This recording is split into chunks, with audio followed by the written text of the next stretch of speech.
Hello, good morning mga idol. Dito po tayo ngayon sa Puerto Princesa. Ito po yung ating project. Ipapakita ko sa inyo mga idol. Ibali, bakod lang po muna ito. Yan. Yan po, sa gigit ng pasada. May git na po ito. Ibali, mayari po nito ay isang foreigner. Taga California po.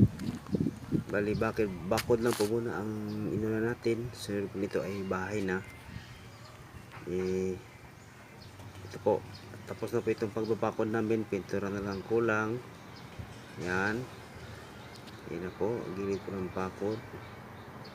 So, yan, simple na po na bakod to mga sir, mga ma'am. Ito po, yung design nito. Yan, nasa 750 square meter po ito. Ano po ng lupa.